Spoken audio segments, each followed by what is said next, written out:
The text message from my Aunt Patricia glowed on my phone screen like a digital slap in the face. The Anderson family reunion is next Saturday at the Grand Estate.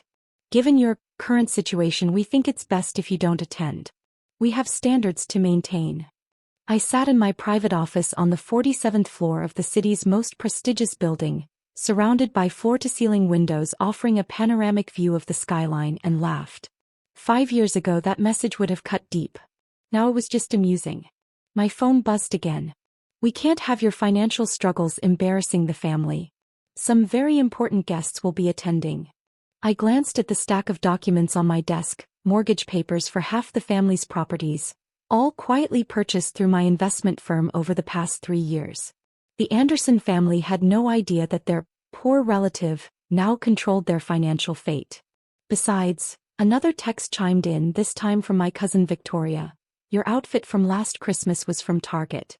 We have a certain image to maintain. My Target outfit had been a $12,000 Chanel suit, deliberately chosen to look understated. The watch they'd mocked as a cheap knockoff cost more than their monthly mortgage payments, all of which now went through my company. I picked up my phone to call Marcus, my head of acquisitions. How many Anderson properties do we currently hold? 17 in total, Ms. Anderson. Your aunt's estate, your cousin Victoria's downtown condo, the summer houses. Basically everything except your parents' home. They're all leveraged to the hilt and payments are consistently late. I thought about my family's endless parade of luxury cars, designer clothes and lavish parties, all financed by loans they could barely afford. While they'd been busy showing off their borrowed success, I'd built a real empire. And they have no idea Phoenix Capital is our company? None. We've kept your ownership completely anonymous. They think we're just another investment firm that bought their mortgages. I smiled, remembering the day 5 years ago when my family had gathered to discuss my intervention. I just quit my prestigious law firm job to start my own investment company. You're throwing your life away, my father had declared. No daughter of mine will waste her education on some risky startup. We're embarrassed to even mention you to our friends, Aunt Patricia added. Living in that tiny apartment, driving that old car. That tiny apartment had been a deliberate choice while I built my company. That old car let me fly under their radar while Phoenix Capital grew into a billion-dollar enterprise. Now I own the building where my father's law firm rented space, the private airport where my cousin parked her jet, and most importantly, the mortgages on their overpriced homes. My assistant Sophie's voice came through the intercom. Ms. Anderson, the latest reports show the Andersons are late on their payments again. All properties are now technically eligible for foreclosure. I leaned back in my chair thinking about Saturday's reunion. About all the times they'd excluded me, mocked my choices, treated me like a failure. What time is the reunion on Saturday? I asked Sophie. 4 p.m. at the Grand Estate. Your aunt's property, the one she refinanced through us last month. I looked at the family photo on my desk, taken before I'd become a disappointment. Before they'd decided success only counted if you could show it off. Sophie, start processing the foreclosure papers. Have them delivered during the reunion. And book me a table at the restaurant across from the estate. I want a good view of the show. Of course. Will you be attending the reunion? I smiled, thinking about the text messages still lighting up my phone with reminders of my unworthiness. No, Sophie. I think I'll respect their wishes and stay away. After all, we wouldn't want my financial situation to embarrass them. I turned to look out at the city skyline, my skyline now, though they didn't know it. Sometimes the best revenge isn't showing up to prove them wrong. Sometimes it's staying away and letting them discover just how wrong they were on their own. Oh, and Sophie, make sure the foreclosure notices clearly show Phoenix Capital's true ownership. It's time my family learned who really owns their precious image. The stage was set. In less than 48 hours, the Anderson family would learn that the relative they banned for being poor was actually their landlord. And their mortgages were coming due. Saturday afternoon arrived with picture-perfect weather, the kind you can't buy even with old money, which was ironic considering how much of my family's wealth was actually borrowed. I sat at my carefully chosen table at Le Bistro, directly across from the Grand Estate's elaborate entrance, watching luxury cars pull up one by one. My phone buzzed with a message from Sophie. All foreclosure notices have been prepared. Legal team standing by. Courier will arrive at precisely 5 p.m. Through the restaurant's window, I watched my Aunt Patricia greeting guests in a dress that probably cost 3 mortgage payments she didn't actually make. My cousin Victoria pulled up in her new Mercedes, the one she'd bragged about on Instagram last week. The financing papers for that car had crossed my desk too, another loan she could barely afford. Ms. Anderson, Marcus's voice came through my earpiece. We've completed the ownership transfer documents. You now control 92% of their combined properties. I sipped my champagne, the same vintage they'd be serving at the reunion, though mine wasn't bought on credit. How leveraged are they exactly? Deeply. Your aunt refinanced her estate 3 times in the past year alone. Victoria's condo is underwater by $500,000. The summer houses haven't had a full mortgage payment made in 4 months. I watched more family members arrive, each trying to outdo the others with their displays of wealth. Uncle Robert in his new Bentley leased through one of my subsidiary companies. Cousin Michael and his wife showing off jewelry that still had payment plans attached. My phone lit up with another group text from the family chain I wasn't supposed to see. Thank goodness Sarah isn't here, Victoria wrote. Can you imagine her trying to explain her investment business to the Prescotts? Probably running some little Ponzi scheme, my cousin Thomas replied. Did you see that article about female CEOs she posted? As if she knows anything about real business. I opened my banking app, looking at Phoenix Capital's latest valuation. The little Ponzi scheme they mocked had just acquired its 5th major bank. My net worth had passed $1 billion last quarter. Not that they'd ever bothered to ask what I actually did. Sophie, I spoke quietly into my phone. Is everything in place? Yes, Ms. Anderson. The couriers are positioned. All foreclosure notices will be delivered simultaneously. I've also arranged for local news coverage. Apparently one of the largest mass foreclosures in city history is quite newsworthy. I watched my parents arrive last, my father helping my mother from their new Range Rover. They'd been slightly less cruel about my career choices, but their silence during family attacks had spoken volumes. The party was in full swing now. Through the estate's large windows, I could see them all mingling, laughing, probably trading stories about their latest acquisitions and investments. All while their financial house of cards was minutes away from collapsing. Ma'am, Sophie's voice held a note of satisfaction. The couriers are moving in. I checked my watch. 4:58 p.m. In 2 minutes the Anderson family would learn that their borrowed lifestyle had finally caught up with them. The first courier walked up the estate's grand steps at exactly 5 p.m. Through my binoculars, I watched Aunt Patricia's face transform from social pleasure to confusion as she signed for the envelope. More couriers approached from different directions, each carrying identical legal documents. Victoria was next, her perfectly maintained composure cracking as she read the first page. My phone started buzzing immediately. First Victoria, there must be some mistake. Call me immediately. Then Aunt Patricia, this is ridiculous. Who do these Phoenix people think they are? Uncle Robert, someone's playing a sick joke. I'm calling my lawyer. I watched through the window as their faces shifted from denial to panic. Victoria was frantically typing on her phone, probably trying to access the banking app that had already locked her out. Aunt Patricia had sunk into a chair, her designer dress crumpling as the reality of her situation hit her. Sophie, I said calmly.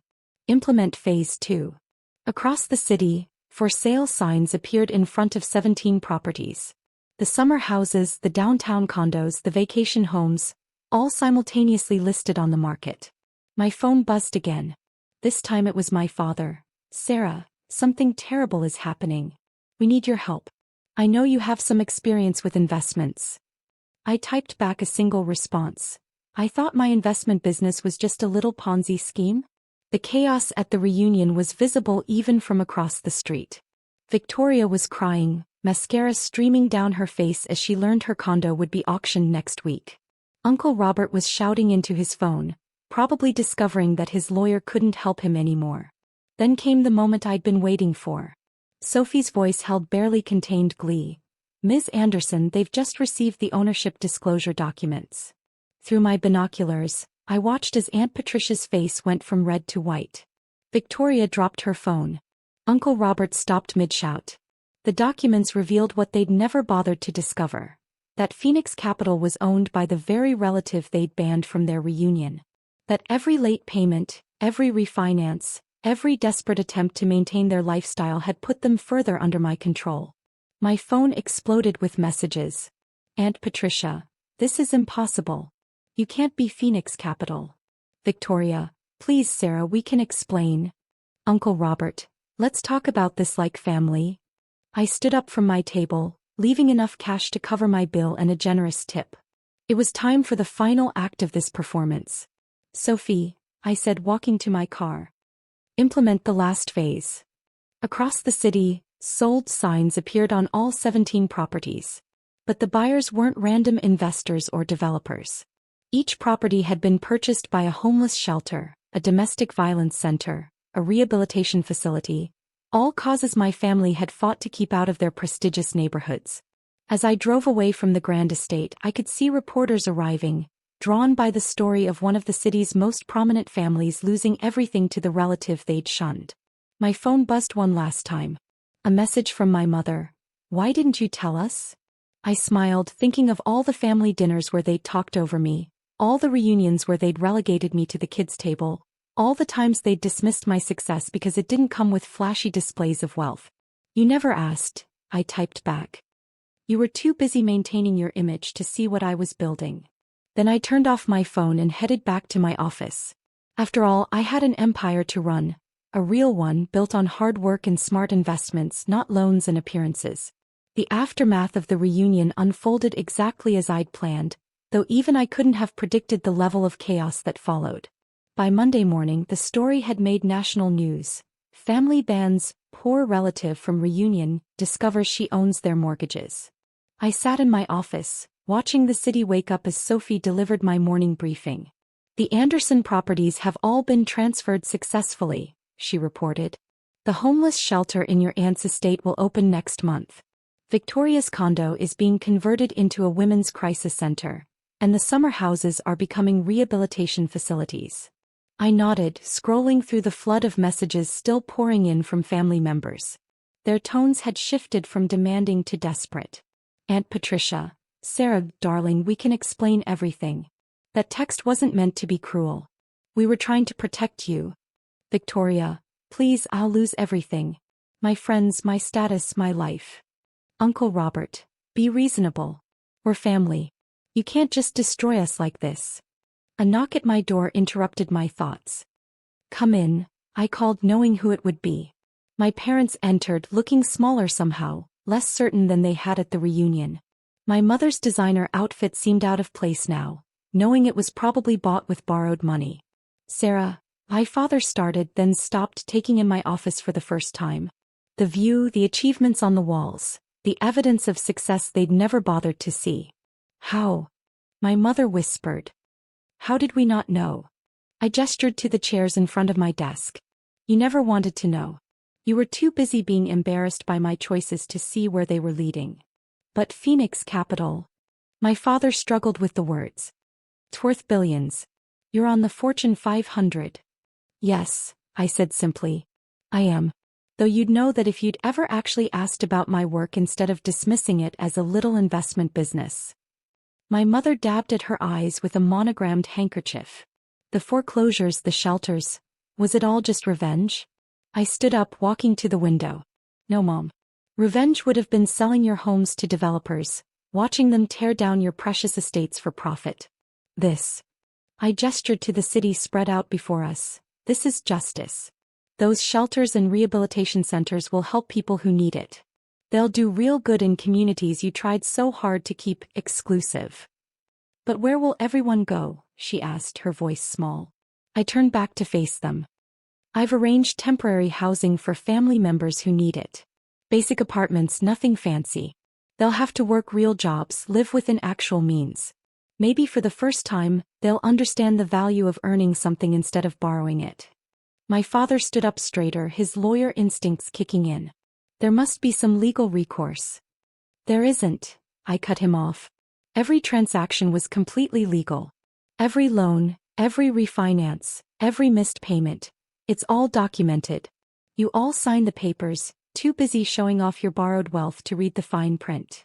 Sophie's voice came through the intercom.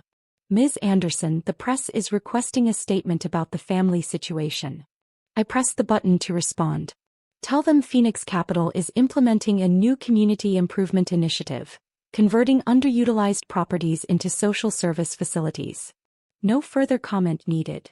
My parents flinched at my professional tone, perhaps finally seeing me as the successful CEO I'd become rather than the daughter they'd underestimated. Sarah, my mother tried one last time. We're still family. Are we? I asked quietly. Was I family when Aunt Patricia banned me from the reunion? When Victoria mocked my clothes? When you all laughed at my career choices? They had no answer for that. The properties are gone, I continued. The loans are due. The lifestyle you've been borrowing is over. But maybe now you can build something real, something earned. My father took my mother's arm, leading her toward the door. At the threshold he paused. We were wrong about you, he said softly. I see that now. Yes, I agreed. You were. But being wrong about me wasn't your biggest mistake. Thinking wealth only counts if you can show it off, that was your real failure. After they left, I sat back at my desk looking at the family photo I kept as a reminder. Sophie entered with a fresh stack of reports. The news coverage is overwhelming, she reported. Everyone wants to know about the billionaire CEO who taught her family a lesson in humility. I smiled, thinking of all the family members who would wake up tomorrow in basic apartments, facing real jobs and honest work for the first time. Send flowers to the new shelters, I instructed. And Sophie? Send a copy of the Forbes article about Phoenix Capital to the family, the one they never bothered to read when it came out last year. It's time they learned what real success looks like. Over the next few months, the Anderson family underwent a transformation. Victoria took a job as an entry-level accountant, learning the value of earned income. Uncle Robert started a small business, this time without borrowed capital. Aunt Patricia volunteered at the shelter that now occupied her former estate, discovering that helping others brought more satisfaction than showing off to them. My parents adjusted too, downsizing to a modest home and building a life within their means.